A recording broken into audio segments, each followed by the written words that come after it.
I don't see or hear anything right now. To whoever just sent me that message.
Who's it gonna be?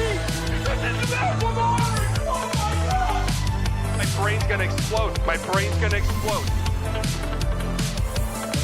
There's something sinister afoot, absolutely.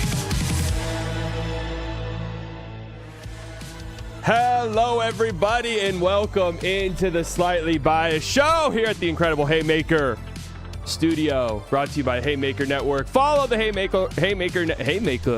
Follow the Haymaker Network link down in the description below. You can check out your dosage of Dallas Cowboys news. Who doesn't need all the Dallas Cowboys news they can get with a one-star podcast presented by Haymaker every week on all podcast platforms on Wednesdays. This week, KT is joined. That's Kevin Turner, by the way. KT is joined by the Athletics' John Machota. Syed Youssef from the NFL Combine to talk NFL draft and how much did the Cowboys pay for a kicker. If it were up to me, nothing. We wouldn't pay any of these guys. They shouldn't be making any money. That's my new stance. Athletes should be playing for free on the tax. They should be completely playing for free. It's absolutely ridiculous that they make money at all. So anyways, make sure you guys go check that out. We got a great show today. We're joined by the one, the only, JoeStarJokic, a.k.a. Jack, a.k.a. one half of the State of the League podcast. Welcome in, brother. Welcome in. How's it going? It's going great. We've been trying to work this out for a little bit, and it just kind of so happens that we perfectly aligned it to where you come on right after a big Nuggets game. I know. Well, I've been delaying because the Nuggets have been awful for so long.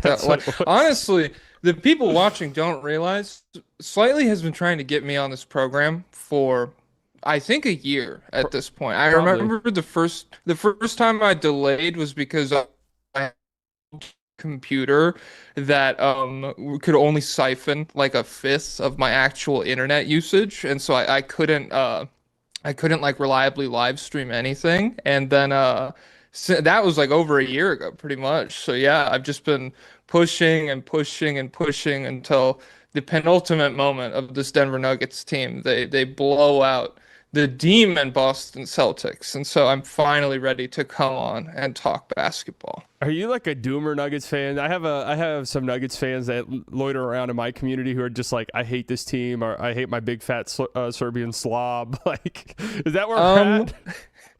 When I go off the cuff, yeah, 100% yes. Like I do, like whenever I'm live tweeting games or whatever, I'm just like this fucking fat dumbass. I can't believe. Like last night, Jokic took 12 threes before the fourth quarter even started. He's shooting again, huh? And so, yeah, when shit like that happens, I'm just like, I cannot stand this guy. But then whenever I I don't know, take a step back and I'm like, power ranking, who do I think the best teams in the NBA are? I'm always like, I don't know, higher than consensus on the Nuggets, it feels like. So it's a duality of man style thing. But right now I feel good. You caught me on a good day. I love the Denver Nuggets. Yeah, I feel like the Nuggets had this like weird sort of thing where for a while it's like, yeah, they're the Nuggets. They're fantastic. They're so good. We love them all. We love Jokic. And then like there was a month or two stretch where, to be fair, they were completely injured.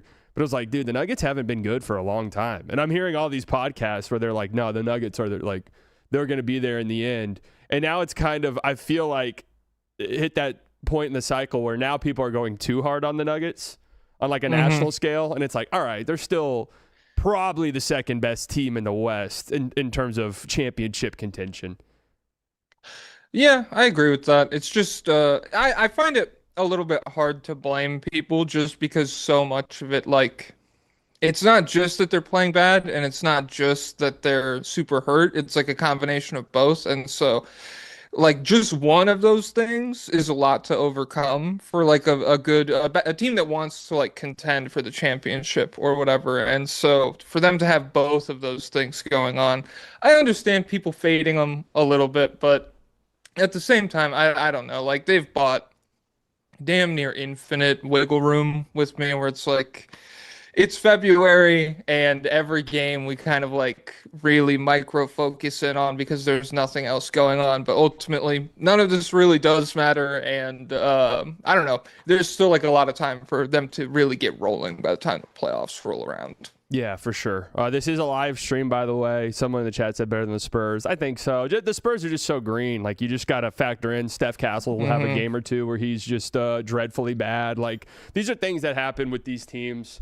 You know, I did notice something that what's your opinion on my guy Tim Hardaway Jr.? How are you liking that experience? Oh my God, Demon! I love Tim Hardaway. Like people keep telling me, wait till he's shooting you out of playoff games, but just actually wait. The opposite happened in his time with the Mavericks. I will say, where during the regular season it was like I want to kill this guy, and then the playoffs was like this guy just won us game 3 on the road against the Clippers. Nice.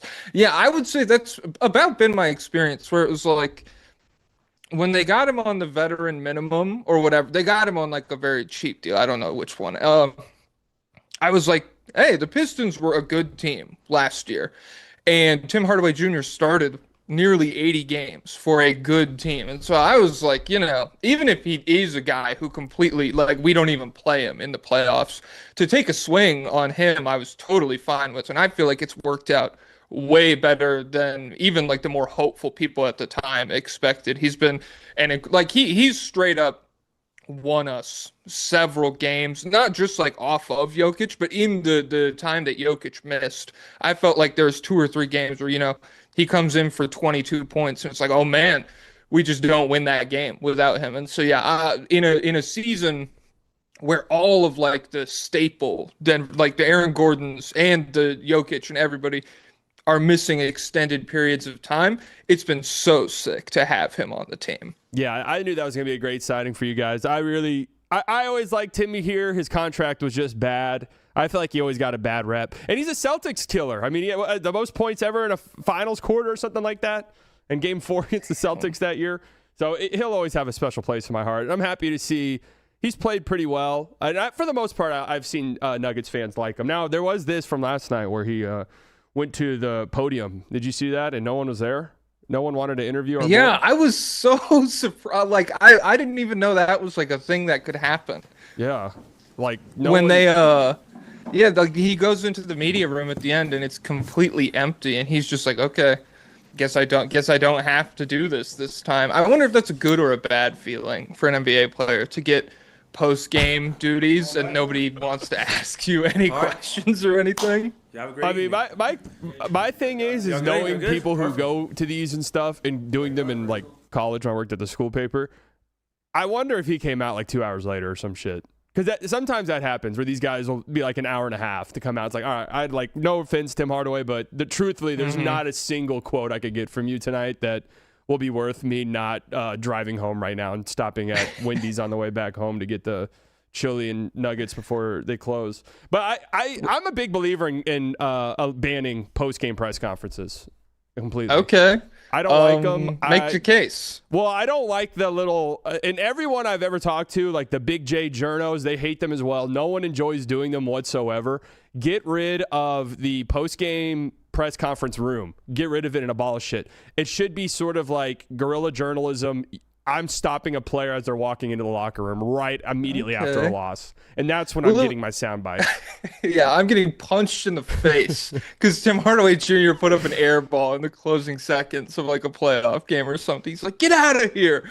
Yeah, I don't know. It would definitely make it more fun. I'm thinking like paparazzi style where it's like flash bulbs going off everywhere. Tim, what'd you think about the rotations in the fourth? Do you think you would have been set up better? And he's just got to be like, yeah, well, we did our best, guys. I gotta go. Because that's all. How often the only avenues for like post-game press conference are very politically nice thing where like everybody is like, he tried to do his job as good as possible. We brought him in to do this or that.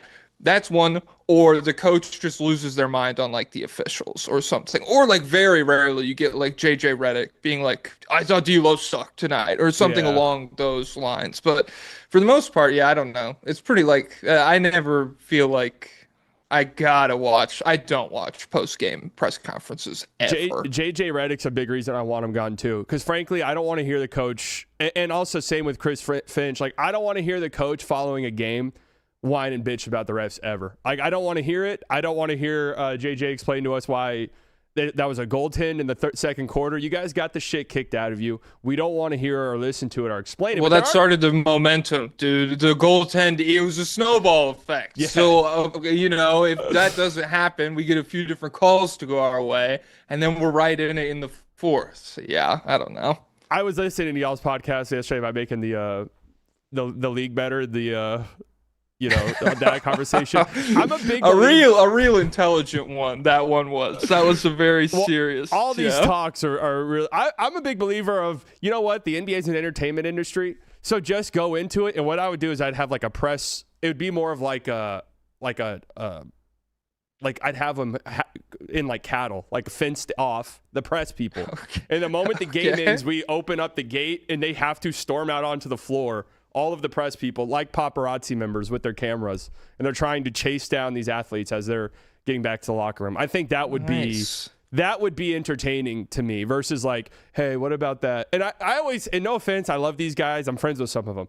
But there's something about those press people who are like, I need to prove to this guy right now I know what I'm talking about. And they're like, hey, yes, that horns action in the third quarter. Like, what did you see there? And the coach is like, oh, wow, yeah, that was a great read by our ball handler there. I'm like, oh, my God. This is who cares? Ask this guy about freaking clavicular, dude. I'm trying to figure that shit out. Man.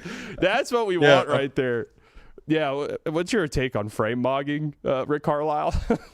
Well, Carlisle definitely hates it because he's a skinny guy. I want to know somebody like I bet Ime Udoka is like I bet he like him and Joe Mazzulla. I bet they're like pro every kind of mogging where it's just like and they're like they know what it is too. They're like they're just like the strongest should win. It's a meritocracy that way. If he's got the best jawline, obviously he should be the coach. I feel that way. Joe Mazzulla's like, we were space maxing tonight and we got a lot of good threes.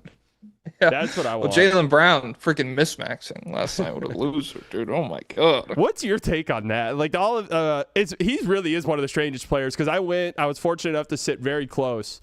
Almost what people would basically say courtside. Very fortunate to sit courtside at Hollywood. All right. Celtics Mavs game, and Jaylen Brown popped off, and I was watching it, And I went to the finals games too. I was like, oh my, this looks like one of the, if you didn't know any better, like this looks like one of the best players to ever play the game. When I'm sitting this close to him, like he's big, he's huge, he's a great athlete, he is good on defense. And then you see the bad games, but then you look at the advanced stats and it's like, what is it, 10 points better when he's off the floor or some crazy shit like that? And when he's got a minus 10.1 swing, and it's I don't understand how that happens to that degree. Like with that big of a, it's like that's the whole season. That's not just like last 10 or 15 games or whatever. It's the whole year. And so yeah, I don't know. I'm not like fully on board with like this guy's the worst player in the world or whatever.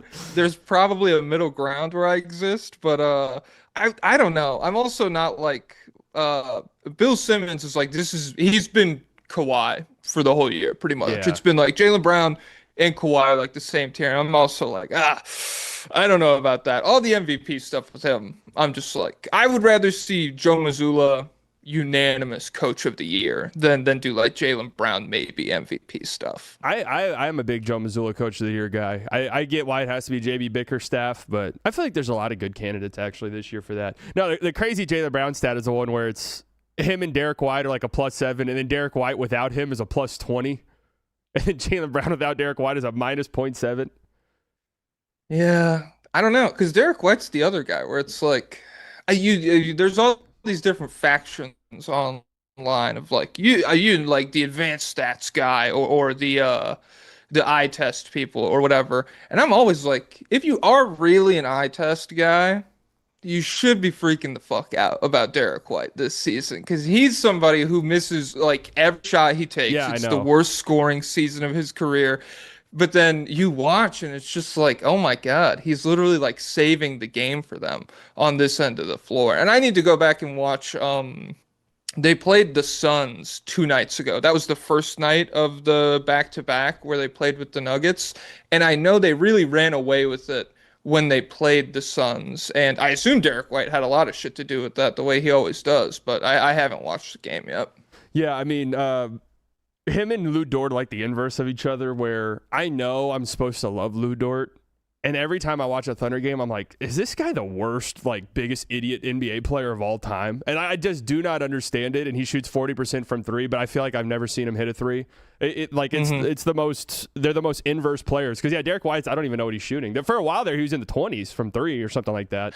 Yeah, he's having an awful year, but he's incredible. Like, it makes no sense. He's having a terrible year, but he's having an incredible year at the same time. I've always kind of been an eye test guy, mainly because I don't want to learn what all these different stats mean. I like give me the ones that everyone's like, yeah, EPM's pretty good. Okay, cool. Like I can live with that one. Like when I don't learn what any of them mean, and I just throw them out. Right, I don't know what EPM is, but they're like, this one's good, so just use it. I'm like, all right, bet. Cooper better than Con Knipple with this one, and I'm like, bet. Let's fucking roll with that one. Then. Unfortunately, there's not too many advanced stats that say that one. So that one's where I'm like, yeah, guys, points, rebounds, assists still do matter in the league, man. It's about a bucket at the end of the day. No, but there's new ones that are like 4-year decay Darko. But I'm like, what the fuck is this stat? Yeah, I don't know what's decaying. I don't know. I don't know about like, and that's like, I don't know. Those are the ones that people point to as like, yeah, 2-year time decay, RAPM or whatever. And I'm like, based. Okay, I'm sure a lot of work went into it, and I'm sure that like it is, because I see good players doing well in this stat. Like I think one of them, it might be Darko, it might be something else. They had like a really good top 5 where it was like Shea and Jokic and Kawhi and Luka and Giannis or whatever, and then the 5th was like it was like a Peyton Pritchard level player or something like that, where it's like, okay, I don't know about that, but yeah, it's crazy. I don't know. I'm not a big advanced stats guy, but I guess they work for some people. It scares me because like some of these people on Twitter are the most insufferable humans, and we're all insufferable, I guess, in our own way. So it is what it is. Who am I to judge anybody? But then they'll tweet stuff, and I'll kind of remember it, and then I'll look back on it in a few months and be like, "Fuck, dude, they were right." Like they're honestly probably right more than they're wrong, and I don't want to give them this like ego boost that they clearly don't need. But it's starting to scare me that maybe these guys might have found it. Because for a while, the advanced stats in basketball were terrible. It'd be like Hassan Whiteside's the 3rd best player in the league by PER. and then you'd watch him play, and it's like, this guy is dreadfully bad at the sport of basketball. But now they might have now this 4-year time decay Darko RPM, like this might just be the stat that they've cracked. Well, there's the code. one Ayo Dosunmu is somebody who people like you and me like, probably. Right, I like 40% from three? Cool. Yeah, that's what I'm saying. And the spreadsheet people are like, this is genuinely not even an NBA player. You guys have no idea. And the Wolves, since he got to Minnesota, they've lost his minutes enormously. They're like plus 10 or 15 with him on or with him off, and they're like minus 40 with him on the floor. And so it's just like, damn. Maybe I don't know what I'm talking about. Maybe I wasn't that locked into the Chicago Bulls while he was getting 20 minutes a game or whatever, but I'm just going to keep doing what I do. I don't really care. I'm already kind of an old man in that way, where it's like I'm not learning anything new. I'm just going to do the exact same things I do right now until I get phased out of this industry or I die, I guess. Yeah, I was one of the ones that scare me because, like you said, I'll watch him and be like, yeah, he seems good to me. And then the advanced side people are like, this guy's like seriously should quit tomorrow if he had any like shred of dignity. It's like, okay, I guess. I don't know. It seemed pretty cool to me. I'm going to list all the Nuggets players, and you say one word to describe them, similar to the Alex Jones meme. Oh, shit. Okay. All right. I just thought of this just now, so I don't think I'm surprised. Okay. All right. Let's do it. How about our guy, Tim Hardaway Jr.? Flamethrower. Okay. I would have gone Patriot. Oh, well, I don't have, and first of all, he says several words in that video that I'm not going to say on this live stream. KJ Simpson. Mystery. We don't know. He just got here. KJ Simpson's one of those guys where the first time I saw him in a Nuggets game, I was like, oh, okay. I guess he's on the Nuggets I think last night was his first game with the Nuggets. Because, okay, that makes me feel better because last night was the night where I was like, oh, I didn't know KJ Simpson was even in the league. Yeah. Maybe he was with them a few nights ago, but last night was at least the first where he got like minutes where the game wasn't like 20-point blowout. And he was already like flashing. He was like pointing to Denver on his chest and stuff. And I was like, I love damn. that. Hey, I guess like city on his back type shit. I have the confidence for it, but I'm also not an NBA player, so. Bruce Brown.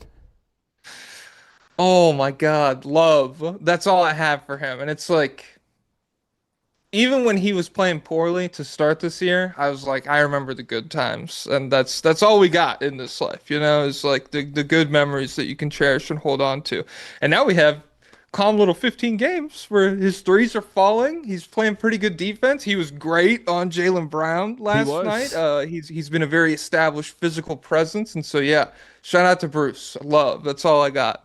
Julian Strawther. I want to go. I'll do Flamethrower again. He does Patriot a bunch. Okay, so you like Julian Strawther? I do. Did they pay him? I don't think so. I don't think yet. That's one thing where it's like since the Peyton Watson money, that's like a big domino that has to fall, obviously.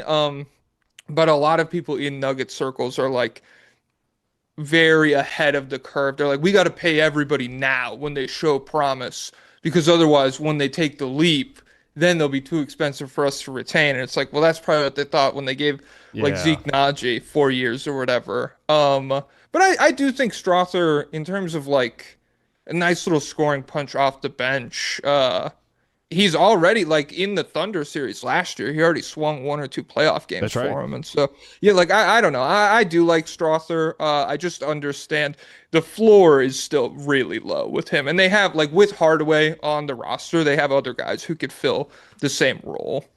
I hope Zeke Naji has a good support system, only because I feel badly where people are like, yeah, this is one of the biggest piece of shit contracts in the league. They have no chance of trading this, and he's making $8 million. Like that. Yeah, I feel bad when I try. There was a moment at the beginning of the year where I was like, this is the bane of my existence. And I was like, maybe he will see one of these, and I would feel terrible about. And so I've tried to cool off on it, but Calvin Booth went on freaking Kevin O'Connor's show the other day talking about how good of a job he did with this team. And so I had to bring up the contract on Twitter again. I was like, I don't think he did that good of a job, dude.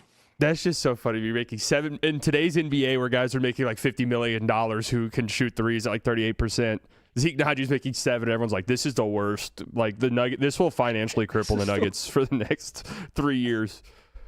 Well, it's because it goes on forever. Yeah, it's like it's the longest contract. That's how I feel about Zach LaVine's contract too. I'm like, how is he still making $40 million next year? Like, what was that a lifetime deal? I feel like this contract's been in my life for 50 years. Jonas Valanciunas, bruiser. Honestly, he was good last night. Like, well, no, he is good, and he's been very good. But he's a guy where it's like, I do genuinely think him being white protects his PR a little bit, because he fights so much more than I realized. Like, I thought him and Keita literally almost fought in like the first quarter last night. Every time he gets tangled up with somebody, he's like throwing like a little slap at the end or like an elbow or something. And I'm like, hey, when you're on my team, dope. That's great. I love that spark off the bench or whatever. But I certainly think that, like, we see it with Isaiah Stewart now, where Isaiah Stewart's like a really good player. Yeah. And a lot of people are just like, well, he's mostly a fighter, mostly an enforcer or whatever. Yeah, Jonas has always been a bit of a brute. I always remember dumbass Luka, I don't remember what season it was, fucked his whole entire season up trying to posterize Jonas Valanciunas. And that was really like one of the last times he tried dunking in a serious way. So shout out to Jonas for that. Remember that year he was like 45% from 3? I do. Yeah, leading the league.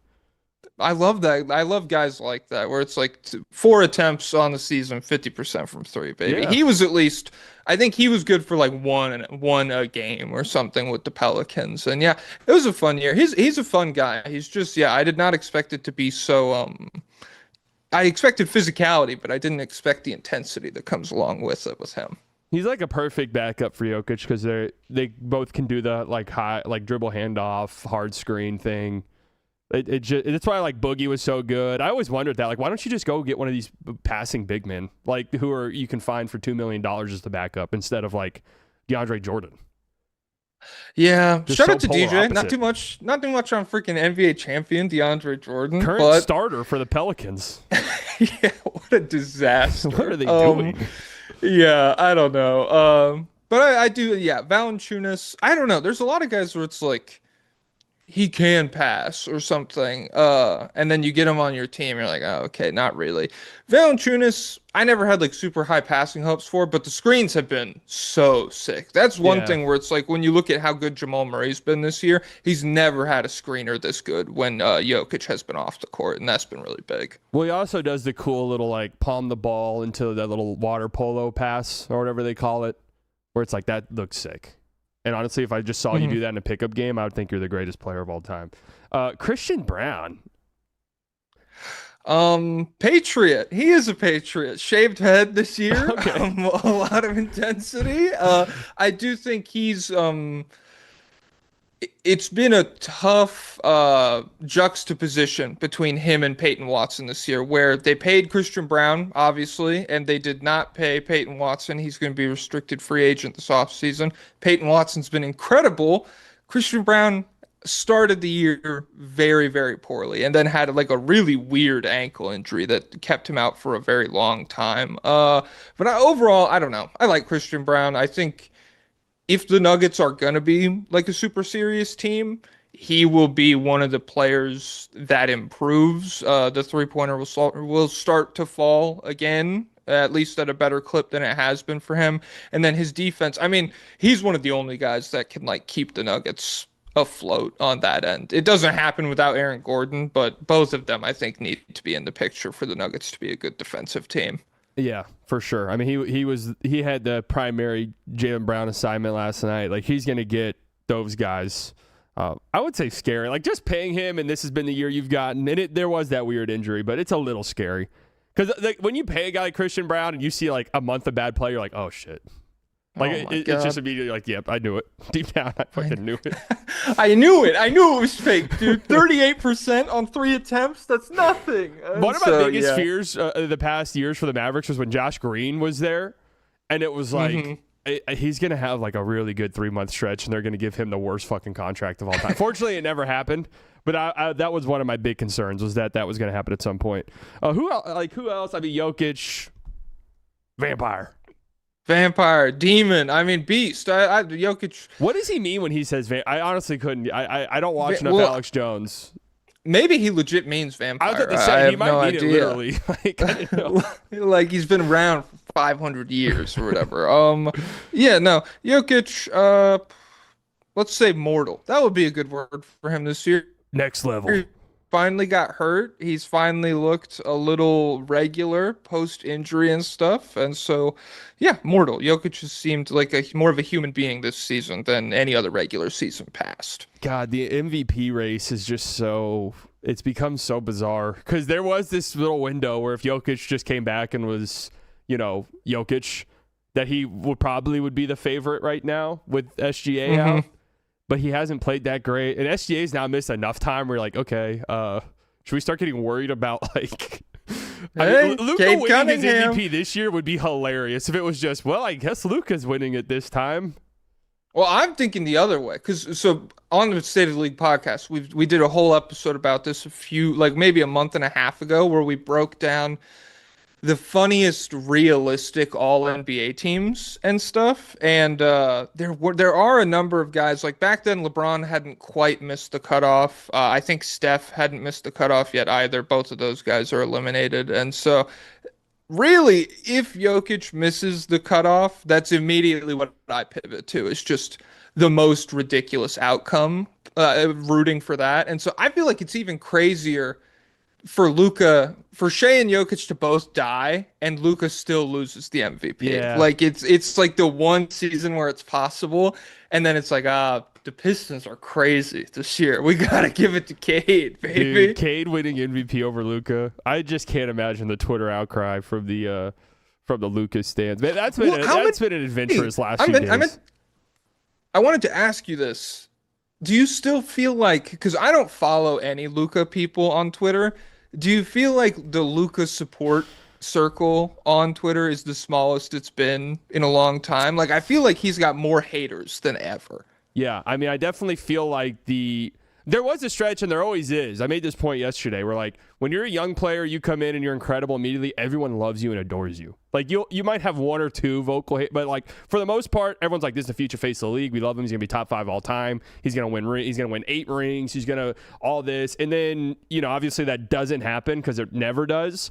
And then it'll be you're 6 or 7, and people are like, dude, you're horrible. What? Like, you're so overrated and trash. And so, yeah, I think the national media support is by far the lowest it's ever been.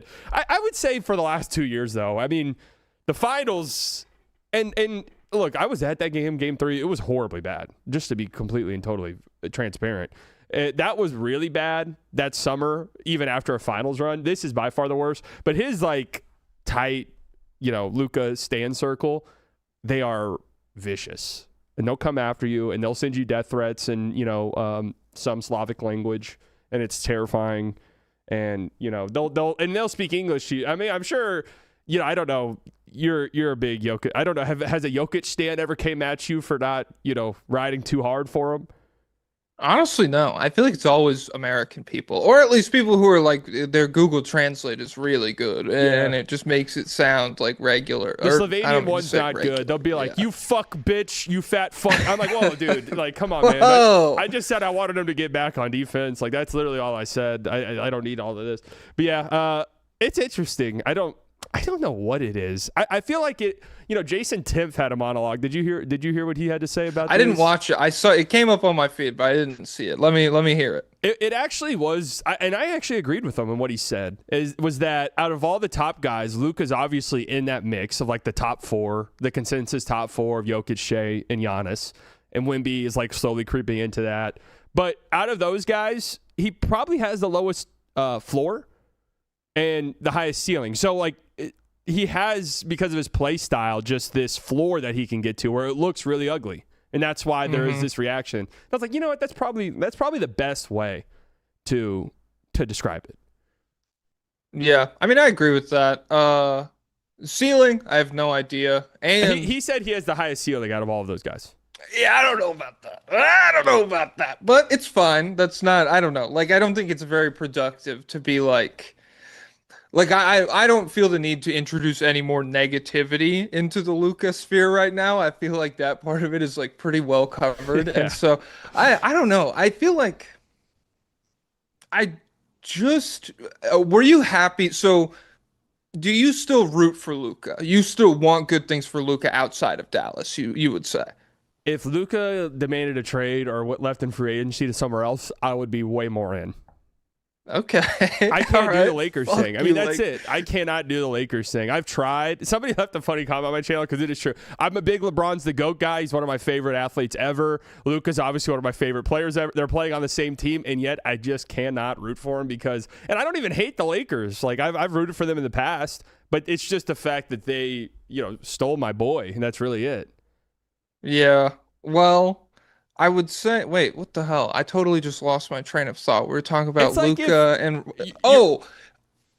I got it now. I Okay. wish the Lakers, or I feel like the Luka negativity sphere is worse than it should be because the Lakers have built. This is a very bad roster for Terrible. Luka with old man LeBron.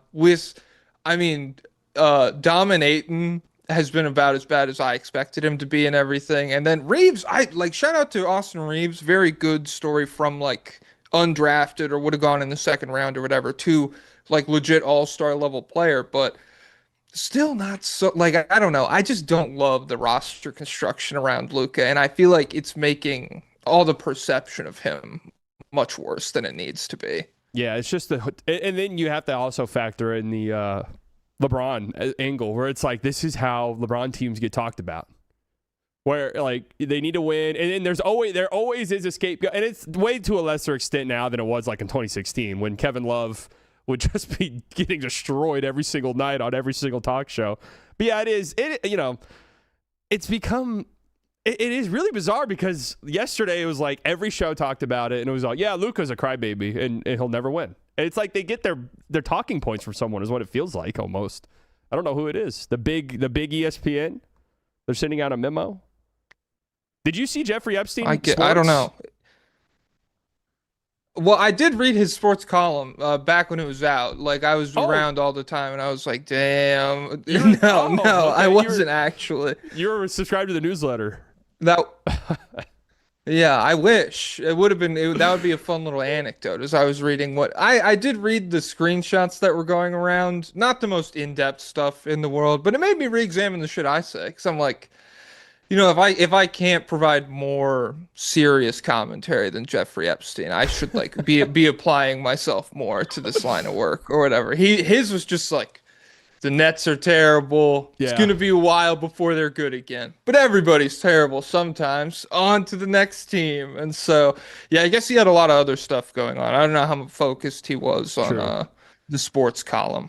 Well, it was a team of like Filipinos who they hired to translate other sports columns. It wasn't him, unfortunately. That was the unfortunate thing, right? Where is it real? Like he wasn't writing that? No, he was not writing that. They did it so they could like PR push the Google search. So when you search Jeffrey Epstein, it was Raptors win versus like Jeffrey Epstein charged with child sex trafficking. Yeah, I think they got in right at the. I think they're going to cover it up that way. I think they got in right at the boiling point. I was thinking of this funny bit where a young, aspiring, hungry sports journalist leaves college and finally gets a writing gig, and they're like, "I got it, Mom. This JeffreyEpsteinSports.com. Jeffrey Epstein. I'm going to be covering the Knicks." Yeah. And so, damn, shout out to disgraced sports journalists who got one big shot and then probably also got like strong-armed into all of the trials that are going to happen and everything. I know Hillary Clinton was in there today, but I haven't seen anything about it yet. I've mostly been she's focused testifying today. Yeah, and all I saw was that she said she's never met Jeffrey Epstein, and so that was really surprising. I expected it to be a big expose about everything. No, those things are always, unless they know they can get quick and little easy points, and then they can just roast Pam Bondi, which was hilarious, but it was made me want to rip my hair out.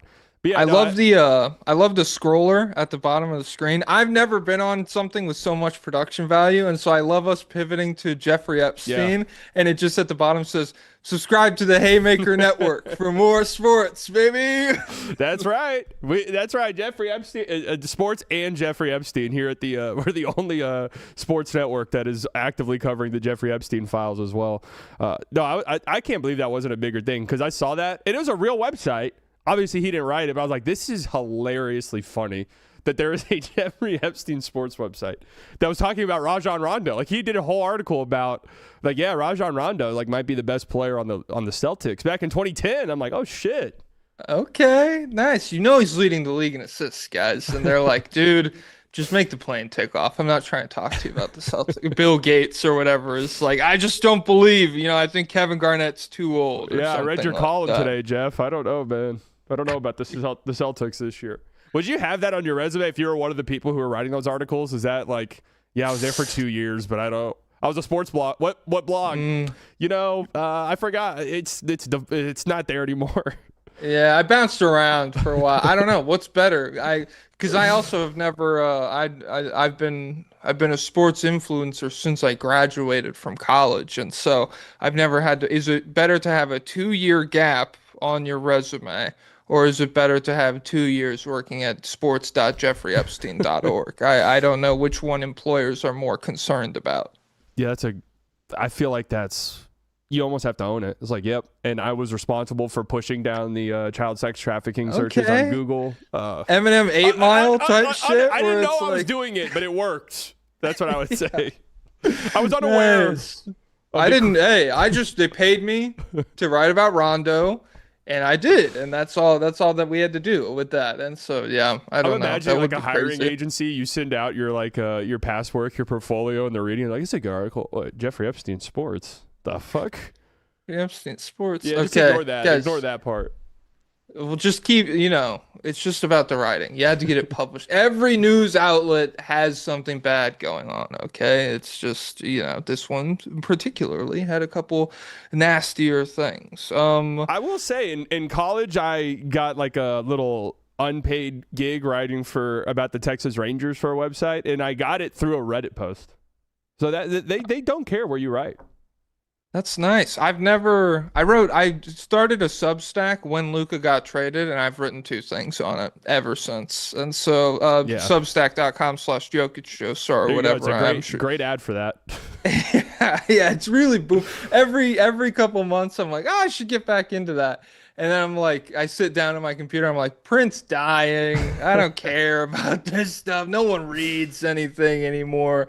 And then I walk away from it. But it's a good feeling of accomplishment when you get something put down to paper. It is. Writing is great, but I would never do it again, ever. Did you see this? That Atlanta Hawks are doing Magic City night?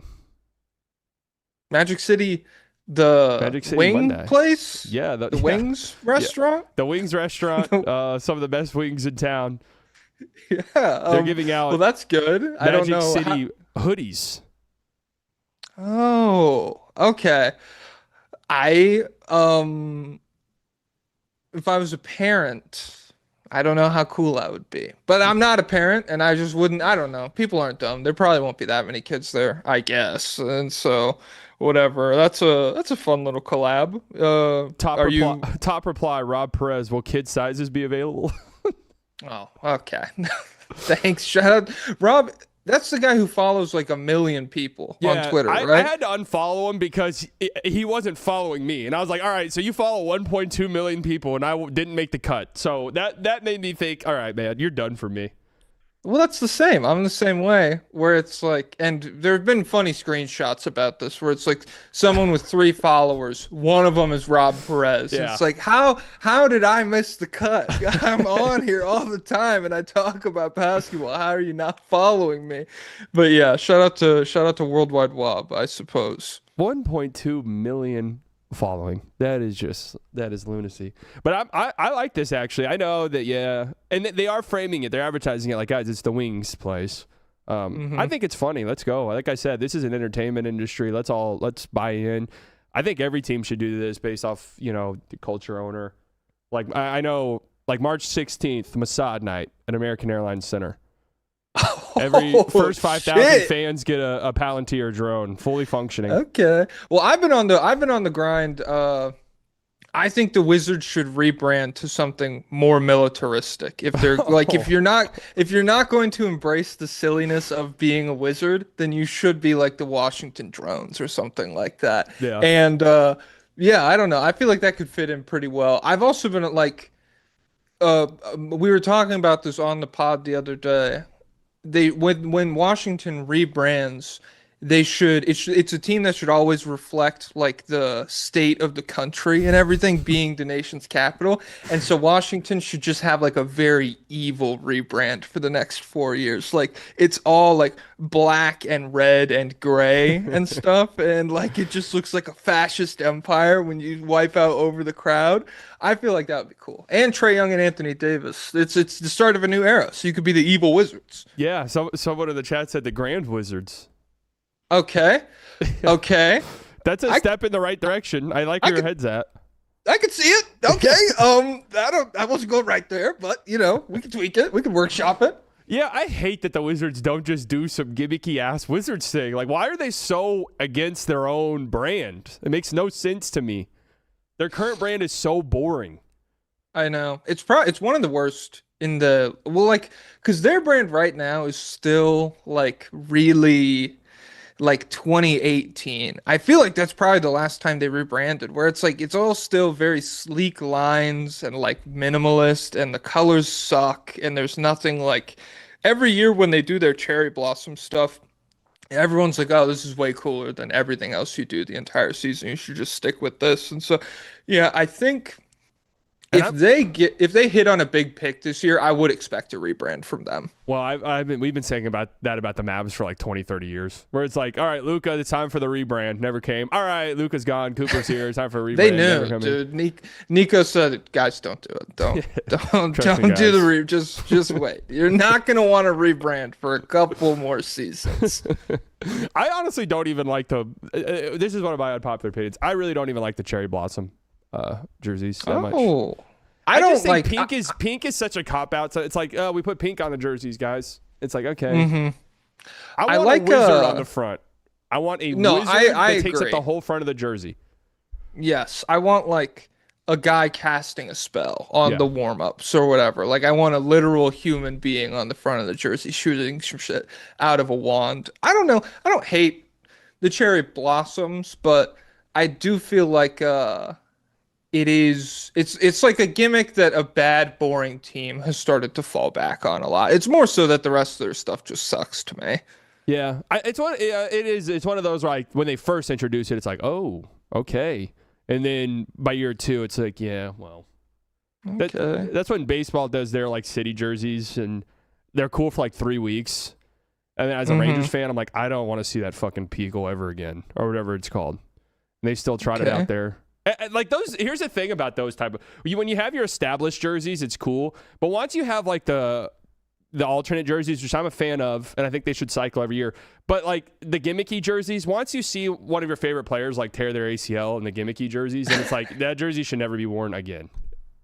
Yeah, I guess I don't remember what Jamal Murray was wearing when he tore his ACL. I can't speak to that feeling, but I'm always like, I am fine with the alternate jerseys. I wish there was like a more established, consistent like roster of uniforms that teams would like regularly have. I don't like 5 new jerseys for every team every year. I feel like that's a bit much because I feel like there's no way you can like establish a visual identity with like a really cool era of a team. The way, I guess, I don't know, my brain just went to like the Lob City Clippers, which don't have like crazy uniforms or anything, but I do remember like those uniforms, and I remember Blake Griffin dunking in them, and I just don't know if that's something that really happens with teams anymore.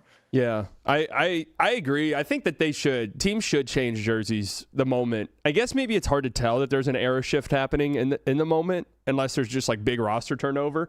But yeah, there should be like a dedicated, okay, yeah, that was the Lob City Clippers, and now I guess they did do that when they changed to whatever they've got going on now. But whenever, Benedict Mathurin becomes the star of the team and Kawhi's been banned from the NBA, then it's time to move on to another, type of jersey. Yeah. I was ready to talk. I wrote shit down about the Nuggets, and Mathurin was in my Nuggets notes because he nuked. The Nuggets have been a terrible clutch team since Jokic came back, really all season. And recently, Mathurin gave him 16 in the fourth quarter. That was people think Mathurin's going to be a star, but it's really just because he played the Nuggets defense. You need to wake up to these opponents. He's one of those stat sheet or spreadsheet guys where they're like, this guy is dreadfully bad and horrible at the sport. And then you watch him, you're like, I don't know. He seems pretty good to me. Like, he's the one I see the most nerds being like, I can't give up on him. He's got some special traits, baby. I mean, Cam Thomas. That one passes the eye test though too. Like when you watch him, you're like, whoa, why did he just shoot that one? Like that player matches the eye test, and he'll do. He'll obviously hit a couple really cool shots where the ball don't stop in you. Is like, oh, this guy, why is he not getting $50 million and taking 40 shots a game? But then you watch this whole game. That's kind of how Rob Dillingham. Whenever I saw college Rob Dillingham stuff, I'm like, there's no way in fuck this guy's gonna be good. No way. Oh damn. Okay. That's how I feel about it. I'm gonna be honest. I'm not a draft guy. Pablo's more of the draft guy, isn't he? Yes, I don't know shit about I know very tentative stuff about this draft, but if you want to nuke AJ Debonza, go ahead. We can cook him. I like AJ Debonza. I'm more like Darius Acuff because the Mavs fans love him, and that's kind of like he falls in the 7th or 8th range of the draft. Mm-hmm. And I'm like 6'2" guard who every highlight I see is him doing some nice looking move, but I close my eyes and I'm like, will this work against Asar Thompson? And then I'm like, yeah, no, I'm out on him. Maybe Reed Shepherd, you get the switch. You get a guy the same size as you. No more small guards. So that's the official stance of the State of the League podcast. It's a fascist stance, I suppose. But I just when I look at Darius Acuff, I'm like, dude, it would be cool if you work out. But if my team, especially this is the last year the Mavs own their pick for a while, right? Yes. 5 years. Gotta hit. That's a big pressure to hit. They've got protections on the 2027 pick. Top one. What are they? Top one. Okay. Well, that's nice. Just make the play in again. And that's you guys right. maybe the ping pong balls will go the exact same way. Yeah, you did want to talk to me about tanking. I wanted to okay, so I think the Mavs are clearly tier 2 of tanking teams. There's 4 or 5 that are real. They've spent the whole year being completely awful. Do you expect the Mavericks to really focus on losing games down the stretch this season? Or do you think it'll be more I want Cooper to develop every opportunity he gets? Or do you think those kind of coexist? Because they're not that good with him anyways, right? They can coexist, but this dumbass team is not going to tank. And they're just bad and injured. They're not, they haven't done anything besides trading AD, which I guess you could kind of qualify as being a little bit of a tanking move. Well, they got Bagley, who's better. True. So, I mean, now you're in trouble. AD was probably not going to play, and then Bagley comes in, has been good. Chris Middleton's been good. So, yeah, I think – but a couple nights ago they played the Nets, and that's okay, both these teams are tanking. The game was close in the fourth quarter. The tanking logic is, all right, A.J. Johnson, get out there. You're going to close this game tonight. We just want to see it, right? Take every shot in the last 4 minutes. But, no, they tried their little hearts out. Najee Marshall's playing 38 minutes. PJ, when he's healthy, is playing 36 minutes. They're legitimately trying with the group they have. So, yeah, it is pretty frustrating, but I don't know. What am I supposed to do? I feel bad when Brandon Williams is popping off, and deep down, I'm like, dude, what the fuck are you doing? Come on, please chill out. But I am he's good. It's a cool story that he's carved out this role for himself, and I want him to do good. Well, at least he's a guy that you could theoretically sell yourself on, maybe that's rotation guy in the Cooper era or whatever. The Wizards have been doing the same thing, but it's with guys who are getting a second 10-day contract or something, 25 points, 10 points in the fourth quarter from Sharif Cooper or whatever. Shout out to Sharif Cooper. I don't mean disrespect to anybody when I talk like this, but as someone who wants to see the Wizards get a good pick, it is super. It's like, damn, dude. I know you gotta like get your contract or whatever, but I cannot believe you just led this team to a win. That's fucking crazy.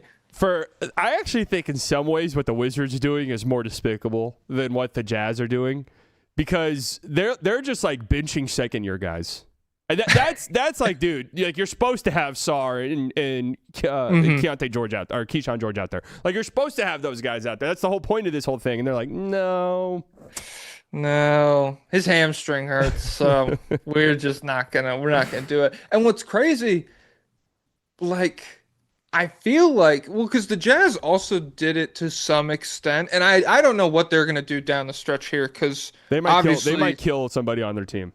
I mean, Keontae George, you need to like have security around you. I do not know what's gonna happen with you. The Jazz would just bench guys. The Wizards are like, he's hurt. Everybody's hurt right now. And so I would argue the only honorable thing I know Washington is doing is they are acting like Trae Young and AD are both trying to play basketball this year, which if they take the floor, to me, it would make up for some of what you're describing. But at the same time, it's just like there's no honor among any of these fucking people. The Nets and the Jazz and everybody who's trying to tank, much less like the Pelicans or whoever that are just terrible. There's like a third of the league that's just awful. I'll throw the Nets some bail because they have like a pretty good, like decent, like not good, but like decent starting five, and Clowney, Claxton, and MPJ are like a good trio when they play.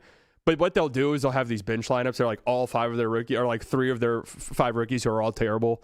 And they'll go out there for 20 minutes and just lose those minutes by 40. That's what you're supposed to do. Danny Wolf, get up here, pal. I need some Danny Wolf minutes right now. Like that to me is ethical, because it's like, yeah, there's young guys that they do factor into your future plans. Let them go out there and be dreadful for the next 15. Like if the Mavs are serious, AJ Johnson be getting 35 minutes a game. Yes, that's one of the Wizards last year had the same experience. They embraced the AJ Johnson minutes, and so you would get like 20 minutes, or you would get like 20 points in 40 minutes from AJ Johnson, and people were like, dude, this plus the athleticism, this is a guy. When he got shipped in the AD move, I did see people on the timeline like, damn. Well, you probably saw it too, where it's like everybody who's raw is just SGA before he got good now. Like those I was literally just about to say, if you are a young player in a big trade as like a kind of afterthought piece, and SGA wasn't an afterthought piece, but like you're young and you haven't been great yet, congratulations, you're getting SGA comparisons for the next like probably like 16 months before people are like, oh, this guy's just fucking terrible. Yeah, God bless him. Yeah. That's how Max Christie was. Max Christie, for a while, I was like, dude, he could be SGA, and it's like, yeah, he's good. He's a really solid like 3-and-D guy, and that's probably and there's nothing wrong with that at all. He'll make $20 million a year on his next contract. And that'll be that's like, I feel better for him. Like that's like the category of guy where I start to feel more comfortable, like, shitting on him or whatever. When it's a guy who's like, I don't know where AJ Johnson will be in 4 years, then I start to feel a little worse, where it's like, oh man, I look back 5 years now, he's in Greece or whatever, and it's like, oh jeez, I was really mean to him back in 2026. And that's why I try to preface the AJ Johnson thing I say, because I've had Mavs fans are like, dude, AJ Johnson, and I'm like, I'm just gonna be real with you, AJ Johnson's terrible, and I God bless the guy. I don't mean it in a mean spirited way, but he's just not good, and he's probably not going to be good at any point in his career. So shout out to him. What about Mo Bamba? Oh, you go. Sorry. No, Mo Bamba was. And Mo Bamba, so the 2018 draft, funny enough, and I have no proof of this because I did not have a digital footprint at the time, but the 2018 draft was the hardest I've ever gone in on a draft, and fuck, I wish I had my big board, because I look like I could probably be working in a front office if I was able to send people out. I was like, Luka, Mo Bamba's terrible. Ayton, I knew Ayton's problems. Bagley, terrible. Trae Young, because there was like this weird Trae Young thing where I don't know where he would go in a redraft actually, but like people were really low on him. Mm-hmm. And I think I have no idea. Redraft with him is very interesting because it is like a good question of how many like high level role players would teams rather have in that draft than like, are you taking Mikal Bridges over Trae? Probably. Hey, I mean, depends on are we getting a new contract? And I don't have to give up any picks to get Mikal Bridges' whole perception now is just like it's completely screwed because of the money that he's on and the way the Knicks had to go get him. If he was in a vacuum, it's just like it's a fine role player, I guess. But yeah, Trey, God bless Trey too. Excited to watch him in the district next year, but I don't. There's a reason he's on the Wizards now. Man, it's crazy because he went 5th in the actual draft. And I honestly don't know if he'd be top 5 just looking at it, which is in my brain, I would immediately say, yeah, of course. But obviously, Luka going over him, Shea going over him, Jaren Jackson Jr. going over him, certainly. I would probably guess most teams would take Mikal Bridges over him, Jalen Brunson. There's 5 right there. Damn. I'll give him I would give him the nod over Mikal. I'll be a trade defender here. Yeah. It's just I also do wonder I wonder how many teams feel confident they could do a better job building around Trey than the Hawks did. I feel like the DeJounte Murray thing was a big wrench in all of their build like progress that they were building, but at the same time, it's just like Trey is the archetype. You have to put so much effort into building this thing just to be like 48 wins and like a scrappy kind of playoff team. So yeah. I wouldn't get mad at it. Yeah, he's I've been a big trade defender most of his career, but I am pretty much no small guards now. That's pretty much exactly right. And Brunson too. When we talk about Acuff and people say the best case scenario and they're pointing to all these other small guards, I'm like, well, it's proven how hard it is to win with Brunson. I mean, they've put together this really good team, and they got to the conference finals, which is great. But Brunson is Brunson is one of the best offensive guys at that size ever. Like he is an insanely talented offensive player. The fact that I mean, yeah, like the way he does it with like the paint pressure and everything. And the fact that he was like still, if you go, like when you're watching that Pacers series, he was still like some of those minutes were as rough as they were. It's just like, I don't know, like how can I expect reasonably the guy I draft to be better than this guy? And can they win with this guy? I have no idea. Because what's the ones you point to, like Maxey, and it's like, well, that team hasn't made it past the second round ever, and maybe no fault to Maxey, but like, none of these guys have won really, and I guess if maybe that's a bad way of looking at it, because hey, if you make it to the conference finals, that's there's nothing to be ashamed of there. Like someone said, what about Cason Wallace? But Cason Wallace is a completely different player than like Acuff, right? Yeah, I'm fine. It's more the ratio of how much money is being allotted for a small guard. Like if a small guard is a rotation piece, that's like they're not going to disappear overnight. Yeah, shout out to Pritchard, freaking clamps by Demon Nuggets, but no big deal.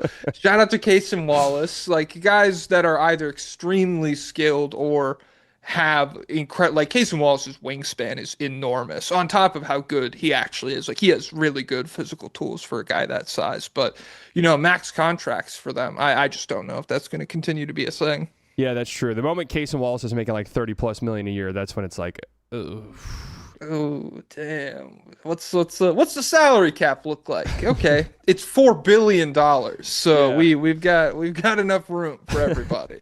Actually, I was going to get into some of the taking talk, but that's we could ramble on for so long about it. And honestly, I'm just kind of done talking about it at this point. Well, it is annoying. My whole thing, the only thing I really care to say at this point is that I feel like the league has a responsibility to at least be neutral towards small market teams in terms of like, if I'm someone who doesn't watch basketball and I ask the question, why should I watch the Jazz or the Wizards? Why should I become a fan of a team like this? It's totally fine for a different fan to be like, you shouldn't. They stink. But for the league to behave in a way that communicates to people it's pointless to be a fan of this team, I think that's so lame. Like, I really hate that. What do you mean by, like, do you think the league's doing that? I just think like all of this talk about like tanking and like the countermeasures that are going to be put in place, I feel like more likely than not will just make it so that teams are bad for longer. Teams that aren't incredibly lucky with like when there's like an important guy at the top of the draft, they just kind of get like stuck in mediocrity for an extended period of time. And I feel like I don't know, like I'm of the opinion that generally tanking works, and you have to be either extremely incompetent or extremely unlucky to be a team that is like still trying to lose 7 years into the rebuilding process or something. Yeah, that makes total sense. I don't.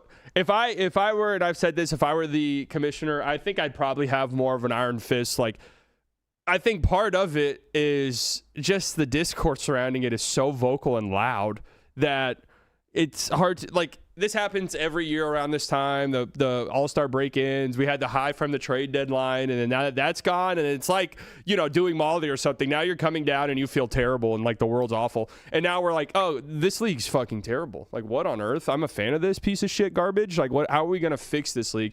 And then the playoffs start, and everyone's like, oh, actually, this sport's incredible, and I love it. This is the best. Yeah. I don't know. It's tough because also like there's a million things that everybody knows where it's like the short season works, but it makes less money for everybody. So even like the players wouldn't be on board with it. But that means you have to slog through this February, March stuff where none of the basketball really matters. And like half the teams are trying to lose.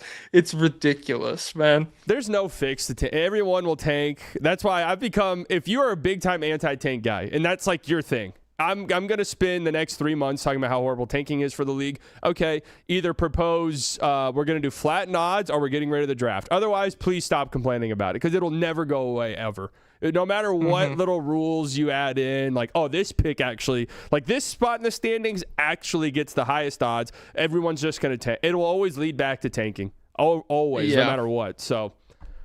if you're one of those guys, you better be watching the games like that. Like nobody watches any of these games anyways. So like really complaining about the quality of the product. Like I guess that, you do want every game to be as good as possible, but I feel like a lot of people are just like finding something that is not that hot of a take to criticize compared to like more serious problems with the league, I guess, but it's whatever. I don't give a fuck. I don't.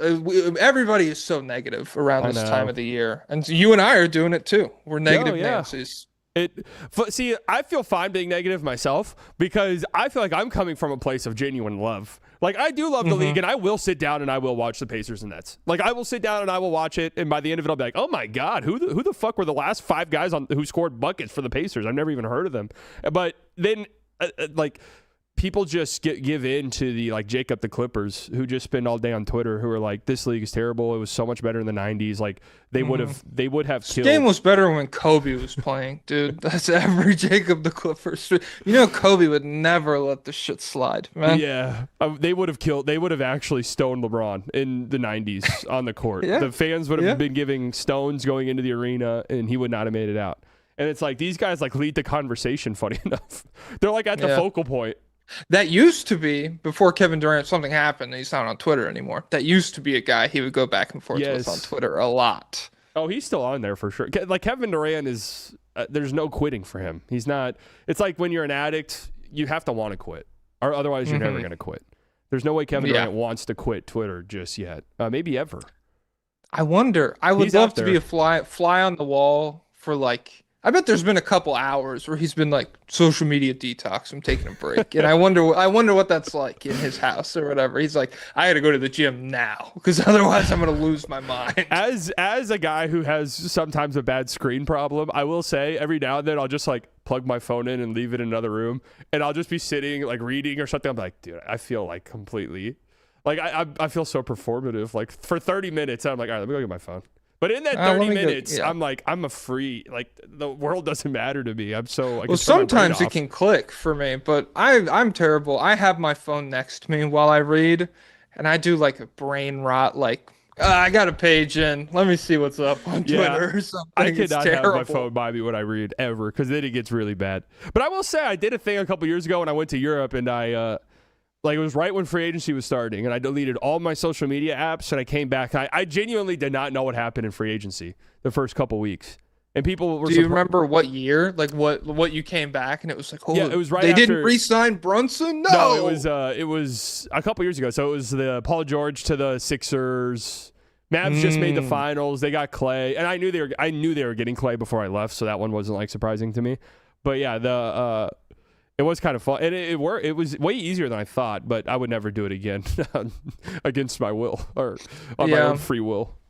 When I went to Europe last summer, and it was for a friend's wedding, and I didn't realize it at the time, but it was in the middle. I had to wake up at like 4 a.m. to watch Game 5 of the NBA Finals, and that was it sucked. I think I'd set my alarm to wake up for like the fourth quarter of the finals, and it was a pretty good game. I think it was when J-Dub had 40 or whatever. But yeah, well, I mean, just terrible planning on my part. That was so stupid. Man, the European fans, I have so much respect for, because they are up at like 3 a.m. watching these games. And so when they get a little bit of an attitude at me sometimes, if I like didn't defend their favorite player, you know what, I do understand it, because it's like 5 a.m. there. Yeah, you're more serious than I am, honestly. You know what? You got it. You are right. I am a fuck like bitch. That feeling of staying up, especially because I'm on the East Coast, like staying up coast to coast Tuesdays or whatever.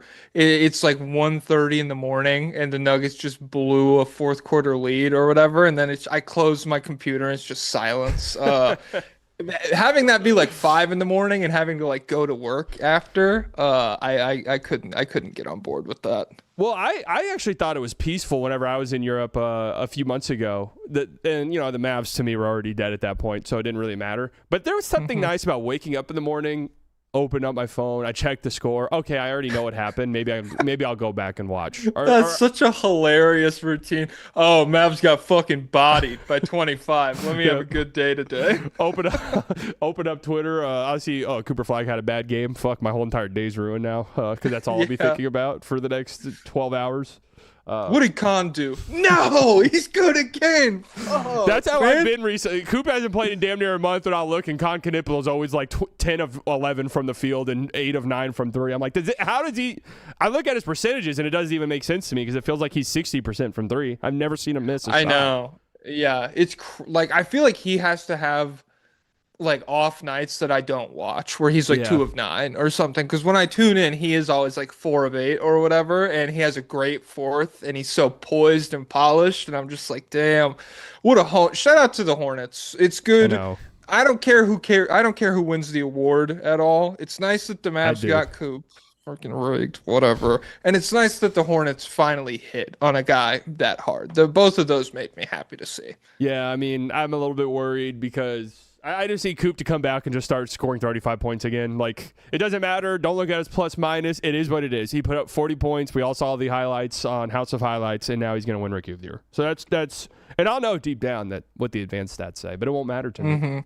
It will not matter to me. See, what's funny? I had Matthew Sponhauer on the pod a few weeks ago, and he, in like a dumb mocking voice, made that exact sentence where he was like, oh, dude, Cooper had 40 and everybody saw the highlights, so I guess Wakanda doesn't matter anymore. And he's a Hornets fan, so it makes him mad. But hearing it as a positive thing from you, it's very funny. Well, I at least recognize it. Where I'm like, no, guys, like, why does efficiency even matter? Like, who cares? I need that clip, bro. I need to have ball and stop on. I'm just like, yeah, you're right. Efficiency doesn't matter at all. Like, who cares? Nice. That's not how you win games. To that. Yes, that's what. Well, because if Khan really had that killer mentality, he would also be 50% true shooting, and he would be averaging 30. He would just be bombing everything the second he touched the ball. I forgot, one college coach famously said, I forgot who it was, but if you're shooting 40% from 3, you're not shooting enough. So it's actually a knock against Khan. He's a loser, dude, and he's old. I love being just way too old to be talking about people like this anymore, where it's like 21-year-old rookie. Was this guy a fucking mummy? Oh my God. This past summer was one of the oldest I've ever felt. I bought a Cooper Flag jersey, and I was like, I don't know about this one. This is a little weird. 2002, golly, man. He was like freaking younger than Ben 10. 2002, dude. 2006. Oh. He was like 8 months old whenever the Mavs went to the finals in 2006. I'm like, yeah, this one feels a little strange. Like, hell yeah. The freaking inevitable creeping of time, ladies and gentlemen. One day you wake up and your entire life has passed you by and you say, it's not over. It's not. It's been over for years. You're old. Give it up, baby. I'm a subscriber to the Gary V. You're 40 years old? You're a fucking baby. You're just a little child. Well, 40 is very young, but 30, it like resets somewhere in there where it's like you lose it and then you get it back. Well, I've heard people say 30 is the 30 is not that bad of a year. 31 is where you're like, oh fuck. Like now, like when you turn 30, it's like, oh, the 30s are gonna be a golden decade for like, let's go. And then 31's like, whoa, we got off to a rough start. My beautiful fiance is about to turn 30, and so for her, obviously, it'll be an incredible decade full of prosperity, and it'll be a perfect life. But for everybody else, that's what I'm describing. I'm going to be Chinese in my 30s. Like that's kind of where I'm at, just in a lot of ways. Ni hao. Okay, that's right. All right. I'm just adopting a lot of their beliefs. Year of the horse. And nice. I bought a shirt on Depop the other day from a museum. I guess that's my contribution to the Chinese ification of everything. That's my number one wish list trip is China. That's where I want to go next. Full stop. That'd be well, we're getting in trouble. Back. Okay, take some state secrets. Yeah, just kidding. Comedy. There was news today that I guess there's an executive order floating around that China interfered in the 2020 election, and so thank God. Well, no, because now it would give him a lot of power over stuff, and so I guess it depends who you're talking to. Maybe some people watching this like that, and you guys are thick fucks. Can we share this screen? This is what you're going to see on a Fox News report. If defamed YouTuber sold state secrets to China, and this is the picture that's going to pop up. Wait, can I put it on? Right here. Oh my God. What is this picture? Did you get arrested at one? This is my passport picture I took 2 days ago. Dude, you know what's crazy? They let me smile in my passport photo. Dude, I felt bizarre because the person who did it after me, they did one picture, and I had to take like 8. The guy was like, maybe tilt your... I'm like, okay, I guess I'm just fucking hideous. And what rocks? My hair is the longest it's ever been in my life in my passport photo. My hair is like literally probably like down. It's like down to here, and it looks insane. And I have a huge smile on my face, and they were like, great, have a nice day, and they just kicked me out after that. And so yeah, I've only used my passport to go to Europe last year. I'm trying to take some more trips though, but yeah, maybe China would be cool. I'm down to go wherever, really. Yeah, me too. I would go anywhere. That's I'm pretty open. Pretty much. What's a bad place? I'd go to North Korea if that's where you're going. The only place I wouldn't go, like I'm pretty out on Oklahoma just entirely. Okay, beast mode. OKC, seethe. You guys are pissed. Not that bad of a city, believe it or not.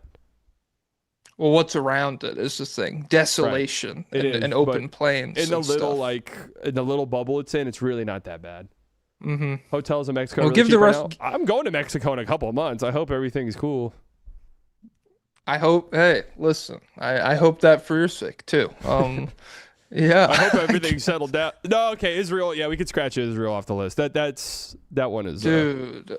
Well, don't tell me. Joe Mazzulla wants to go there. I know that. That's one thing he said. I swear he wanted to take the whole Celtics team after they won the title. I don't think they made it out there though. Can you imagine getting that email like your Luke Cornett? Hey, Joe Mazzulla's got us on a plane to Israel tomorrow. Like, what? We are going to Tel Aviv tomorrow. No, I'm going to San Antonio, Do I have dude. to? You're texting me right now. Yeah, that's a bit crazy. That is a bit wild. Well, all right, we ran a little long. Sorry for keeping you. Plug your stuff. This is nothing. This is nothing to me. I go freaking 3 hours twice a week on the State of the League podcast, baby. New episodes Wednesdays, Saturdays, and Sundays. YouTube, Twitter, YouTube and Spotify and everywhere you get your podcast is State of the League. And then I am at JoeStarJokic on Twitter, and I'm on TikTok and everything. Thanks for having me on. This was a good time. Thanks for coming on. It was a great conversation. It's funny because I sent you all these topics, and I just sent you one because I know you're supposed to send topics. So I was like, there's no way we're going to talk about any. Like, I really did want to sit down and talk about the Nuggets for an hour.